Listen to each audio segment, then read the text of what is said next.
Europe 1, il est 6h56, Thomas Soto.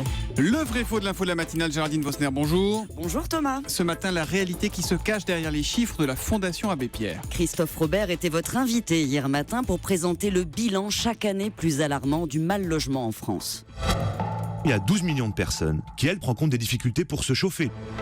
12 millions de Français rencontrent des difficultés pour se chauffer, affirme Christophe Robert. C'est vrai ou c'est faux, Géraldine ? C'est vrai Thomas, et pour comprendre ce que ça représente, il faut aborder la notion de précarité énergétique. C'est quand une famille ne peut pas avoir un accès normal aux ressources d'énergie, soit parce qu'elle est trop pauvre, soit parce que son logement est mal conçu. Un ménage sur 5 est touché à des degrés divers. 5,5 millions de Français consacrent plus de 10% de leurs revenus aux dépenses de chauffage. D'autres déclarent souffrir d'un inconfort lié au froid.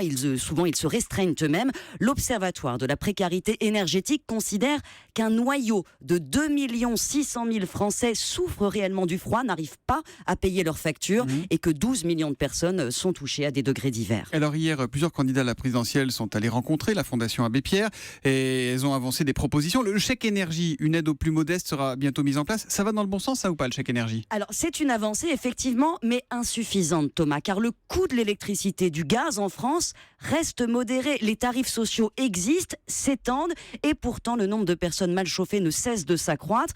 Il y a un problème de pauvreté et de vétusté des logements. Selon le Commissariat général au développement durable, 60% des logements qui existent en France ont été construits avant 75 et 30% ont une classe énergétique au bas du tableau, F ou G, les plus énergivores. Rénover, ça peut permettre une économie considérable sur les coûts, mais on rénove peu en France, on connaît mal les aides. Et un chiffre, Thomas, seulement 38% des ménages français ont fait des travaux de rénovation énergétique contre un Britannique sur 2. Ah ouais. Et parmi les locataires, c'est seulement 5%. Or, ce sont eux qui subissent en majorité cette précarité. En Grande-Bretagne, une piste peut-être, où l'isolation des logements est aussi déplorable.